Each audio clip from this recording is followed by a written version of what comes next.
Hello everyone, কি অবস্থা সবার? আমি নাসির তামজিদ আজকে আপনাদের সাথে খুব দুর্দান্ত একটি ক্লাস নিয়ে চলে এসেছি এবং আপনারা দেখছেন প্রো উইথ স্বাধীন। আপনি যদি ইউটিউবে নতুন হয়ে থাকেন আমাদের চ্যানেলে এবং যদি ফেসবুকে নতুন হয়ে থাকেন আমাদের পেজে, তাহলে পেজটি ফলো করতে কিংবা ইউটিউব চ্যানেলটি সাবস্ক্রাইব করতে ভুলবেন না, রাইট? সো এটা একটু শুরুতে বলে নিতে হয়, তাহলে একটু ইউটিউবার ভাইব আসে।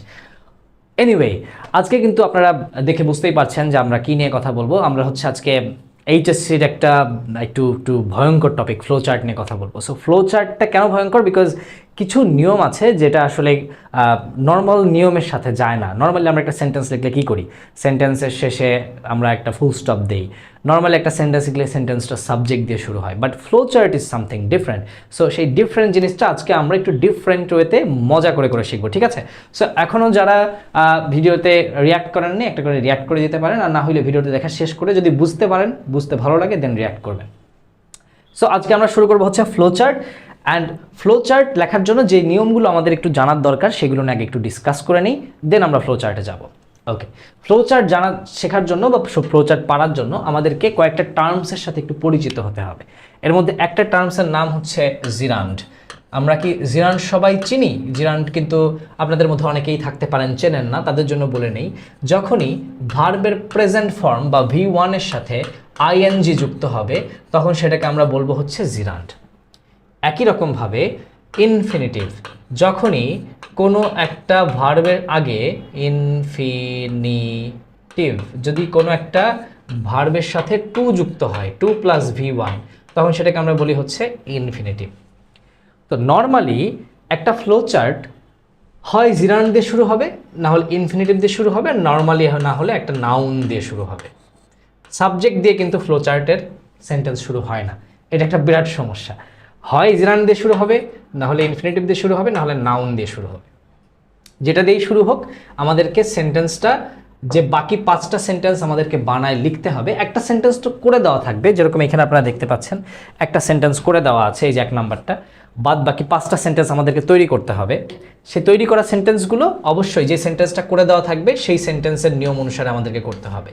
অর্থাৎ যেই সেন্টেন্সটা প্রশ্নে করে দেওয়া থাকবে ওটা যদি জিরান্ড দিয়ে শুরু হয়, আমাদেরকে বাদ বাকি 5টা সেন্টেন্সও জিরান্ড দিয়েই শুরু করতে হবে। ওটা যদি ইনফিনিটিভ দিয়ে শুরু হয়, বাদ বাকি 5টা সেন্টেন্স ইনফিনিটিভ দিয়েই শুরু করতে হবে।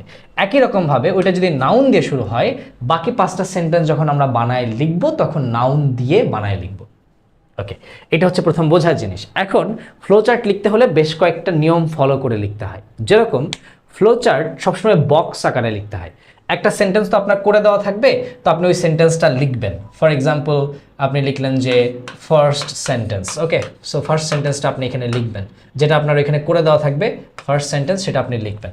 লেখার পর একটা বক্স করবেন, এইভাবে বক্স করে বক্সের শুরুতে লিখবেন 1, তারপরে একটা তীর চিহ্ন দিবেন, দিয়ে আরেকটা বক্স করবেন, বক্স করে ওইখানে আপনি আপনার সেকেন্ড সেন্টেন্সটা লিখবেন, তারপরে নাম্বার দিবেন 2, এরপরে আরেকটা টান দিবেন, এরপরে ওইখানে আপনি আপনার থার্ড সেন্টেন্স লিখবেন, তারপরে এখানে লিখবেন 3।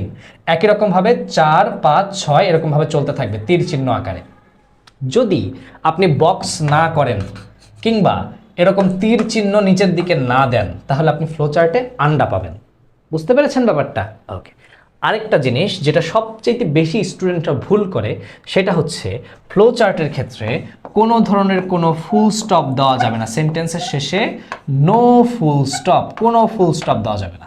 যেরকম আমি এখানে ফুল স্টপ লেখার পরে একটা ফুল স্টপ দিয়ে দিচ্ছি, এই ভুলটা সবাই করে থাকে। এরকম আপনি একটা সেন্টেন্স লিখবেন, ফুল স্টপ দিবেন না। সেকেন্ড সেন্টেন্স লিখবেন, ফুল স্টপ দিবেন না। থার্ড সেন্টেন্সে ফুল স্টপ দিবেন না। আপনি কোনো সময় কোনো ফুল স্টপ দিবেন না। সো আমি যদি একবার একটু রিভিউ করি, প্রথম সেন্টেন্স যেটা দিয়ে শুরু হবে জিরান্ড, ইনফিনিটিভ অথবা নাউন, সেটা দিয়ে সব সেন্টেন্স শুরু করতে হবে। প্রত্যেকটা সেন্টেন্সে বক্স করতে হবে। কোনো সেন্টেন্সেই শেষে ফুল স্টপ দেওয়া যাবে না। এই 3টা জিনিস জাস্ট আপনি মাথায় রাখবেন। মাথায় রেখে বাদ বাকি কাজগুলো কিভাবে করবেন এখন আমরা আসেন দেখি ইন প্র্যাকটিস, রাইট? প্র্যাকটিস করতে করতে আমরা দেখব। দেখেন এখানে বলা আছে যে রিড দ্য ফলোয়িং টেক্সট, নিচের টেক্সটটা পড়ে দেখো, and make a flow chart, একটা ফ্লো চার্ট তৈরি করো, showing the specialities of Ghazipur. So গাজীপীরের কিছু মজজা ছিল, স্পেশালিটি ছিল, সেই মজজাগুলো আমাদেরকে ব্যাখ্যা করতে হবে, ফ্লো চার্টের মাধ্যমে শো করতে হবে, ঠিক আছে?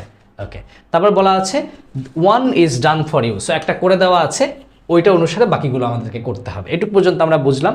এখন আমরা প্যাসেজটা পড়ব।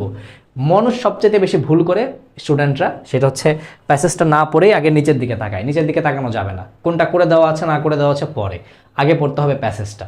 প্যাসেজটায় বলা আছে, according to some myths and legends, Ghazi Pir was a Muslim saint who is said to have spread Islam in the parts of Bengal close to the Sundarbans. He was credited with many miracles. For example, he could supposedly calm dangerous animals and make them docile. Docile মানে যারা জানেন না একটু বলে দিই, পোষ মানানো, right? ওকে, এরপর বলা আছে, he is usually ডিপিক্টেড in parts, মানে তাকে বেশিরভাগ সময় দেখা যায় পার্ট বলতে আপনারা বুঝতে পারতেছেন, অ্যান্ড অর স্ক্রল পেইন্টিংস, মানে ওই যে তাল পাতায় আগে যে পেইন্টিংগুলো করা হইতো বা কাপড়ে পেইন্টিং করে গোল গোল মুড়ায় মুড়ায় রাখা হইতো, সেটার কথা এখানে বলা হচ্ছে। তারপর বলা হচ্ছে, riding a fierce looking Bengal tiger, মানে অনেক ভয়ঙ্কর রয়্যাল বেঙ্গল টাইগারের উপরে বা বাংলাদেশের বাঘের উপরে সে রাইড করতেছে, বসে আছে। অথবা a snake in his hand, এবং তার হাতে একটি সাপ থাকে, এবং but in no apparent danger, কিন্তু কোনো রকম কোনো বিপদ ছাড়াই সে বসে আছে ঠান্ডা মাথায়। ওকে, এটা তার একটা স্পেশালিটি আমরা বুঝতে পারলাম। এরপরে বলা আছে, according to some stories he also fought crocodiles who threatened the people of a region full of canals and creeks বলতে খাল বিল নালা, এগুলো বোঝানো হচ্ছে। Indeed, a kind of watery jungle bordering the Bay of Bengal. Because of his alert and vigilant presence, all predatory animals were said to have been kept within the bounds. It was also believed that he enabled villagers to live close to forests and jungles and cultivate their lands. Okay? Consequently, people of these regions would pray to him for protection. The story of Ghazi Pir has been preserved in folk literature as well as art and has been performed in indigenous theatre. In fact, some Ghazi's part scrolls are part of the collection of the British Museum. বলতে এখানে কি বোঝানো হচ্ছে, আমি যদি একটু আরেকবার ব্যাখ্যা করি, এখানে বোঝানো হচ্ছে যে গাজী পীরের বিরাট ক্ষমতা ছিল, তাকে বিভিন্ন সময় বিভিন্ন ছবিতে দেখা যায় যে বাঘের উপরে বসে আছে, হাতে সাপ ধরে আছে, এমনকি সে অনেক হিংস্র জন্তু জানোয়ারকে পোষ মানাতে পারতো, তাদেরকে ঠান্ডা রাখতে পারতো, তার ভয়ে কোনো হিংস্র জন্তু জানোয়ার কোনো মানুষকে আক্রমণ করতো না, এবং তার ভরসায় মানুষ জঙ্গলের কাছাকাছি থেকে চাষাবাদ করতে পারত। এবং তার এই ঘটনাগুলো অনেক সময় নাটক আকারে অনেক থিয়েটারে পারফর্মও করা হয়েছে, এমনকি ব্রিটিশ মিউজিয়ামে তার অনেক ছবিও আছে, আঁকানো ছবি। ওকে, ডান। তাহলে আমরা বুঝতে পারলাম যে এখানে কি বলা হচ্ছে। এই বোঝাটা কিন্তু অনেক বেশি গুরুত্বপূর্ণ। না বুঝে কখনোই কোনো কিছুর সামারিও তৈরি করা যায় না, সিন প্যাসেজেরও অ্যান্সার দেওয়া যায় না, ফ্লো চার্টও লেখা যায় না, কিছুই করা যায় না। সো সবার আগে আমাদের কাজ থাকবে পড়ে দেখা যে এখানে কি আছে। রাইট, আমরা বুঝতে পেরেছি কি আছে। এখন আমরা প্রথম সেন্টেন্সটা পড়বো। দেখেন কি দিয়ে শুরু হয়েছে, বিইং ক্রেডিটেড উইথ মিরাকলস। তাহলে শুরু হচ্ছে বি প্লাস আইএনজি, তার মানে কোনটা? তার মানে হচ্ছে এই যে সেই V1 প্লাস আইএনজি বা জিরান্ড বিইং দিয়ে শুরু হয়েছে। তার মানে আমাদের কাজ খুবই সহজ, সেটা হচ্ছে যে আমাদের এক একটা সেন্টেন্সের ভার্বকে ধরতে হবে আর ওটার সাথে আইএনজি লাগায় বাকি সেন্টেন্সটুকু লিখতে হবে। খুবই ইজি জিনিস, একদম সহজে বুঝাই দিচ্ছি। তার আগে বলে নেই যে ফ্লো চার্ট জিনিসটা কিন্তু পানির মতো, মানে পানি যদি আপনি উপর থেকে ছাড়েন সে সবসময় নিচের দিকেই গড়াবে, কখনো পানি গড়ায় উপরে ওঠে না। তার মানে প্রথম সেন্টেন্স যেটা দেওয়া আছে, এই যে প্রথম সেন্টেন্স যেটা দেওয়া আছে বিইং ক্রেডিটেড উইথ মিরাকলস, এই লাইনটা কোথায় আছে? এই লাইনটা আছে হচ্ছে এই যে ওয়াজ ক্রেডিটেড উইথ মেনি মিরাকলস। এই লাইনটার আগে যে লাইনটা আছে ওই লাইনটা নিয়ে আমাদের কোনো কাজ নেই, আমাদের কাজ হচ্ছে এই লাইনটার পরের লাইন, নিচের লাইনগুলো নিয়ে। ওকে, সো এটা করে দেওয়া আছে। এখন আমরা কি করব? আমরা এই যে পরের যে সেন্টেন্সটা আছে না, for example he could supposedly come dangerous animals and make them docile, এই সেন্টেন্সের ভার্বটা আমরা খুঁজে বের করব। এই সেন্টেন্সের যে ভার্বটা সেটা হচ্ছে কাম। ভার্বের সাথে কি যুক্ত করে দেব? আইএনজি যুক্ত করে দেব। বাদ বাকি কাজটুকু আমাদের খুবই নর্মাল। আইএনজি লাগায় কি করব? কামিং ডেঞ্জারাস অ্যানিমালস, শেষ, আমাদের 2 নম্বর কাজটা শেষ। তার মানে আমরা যদি এই সেন্টেন্সের মানে এই প্যাসেজের একটা কি করতে চাই, আমরা যদি ফ্লো চার্ট করতে চাই, তাহলে আমাদের সেকেন্ড সেন্টেন্সটা এরকম হবে। প্রথম সেন্টেন্সটা তো দেওয়াই আছে বিইং ক্রেডিটেড, এটা এরকম দেওয়া আছে বিইং ক্রেডিটেড উইথ মিরাকলস, এই লাইনটা এখানে আমাদের দেওয়া আছে, তাই না? Being credited with miracles.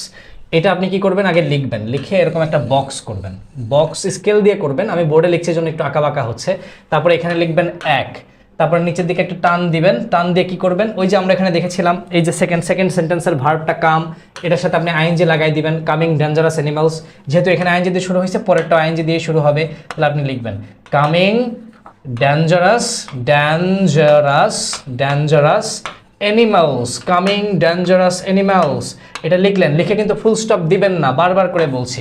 এবার এখানে একটা বক্স তৈরি করবেন, এখানে একটা বক্স তৈরি করে এখানে আপনি দিবেন হচ্ছে 2, এবার আরেকটা টান দিবেন, টান দিয়ে পরের সেন্টেন্সের ভার্বটাকে খুঁজবেন। দেখেন তো পরের সেন্টেন্সের ভার্বটা কি, পরের সেন্টেন্সের ভার্বটা হচ্ছে এখানে মেক আছে, মেক দেম ডোসাইল। এই দেমটাকে আপনি আবার লিখতে পারবেন না, ওটাকে প্রোনাউনটাকে একটু রেফার করে দিতে হবে। যেরকম এখানে দেম বলতে কাদেরকে বোঝানো হচ্ছে, এই ডেঞ্জারাস প্রাণীদেরকে বোঝানো হচ্ছে, তাই না? তার মানে আপনি মেকের সাথে আইএনজি লাগাই দিবেন, এই দেমের বদলে ডেঞ্জারাস অ্যানিমেল লিখবেন। তাহলে 3 নম্বর বাক্যটা আপনার কেমন হবে দেখেন, 3 নম্বর বাক্যটা হবে মেকিং, মেকের সাথে আইএনজি লাগাই দিবেন, কারণ কি যে বিইং এর সাথে আইএনজি আছে, কামিং এর সাথে আইএনজি আছে, মেকিং এর সাথে আইএনজি হবে, ঠিক আছে?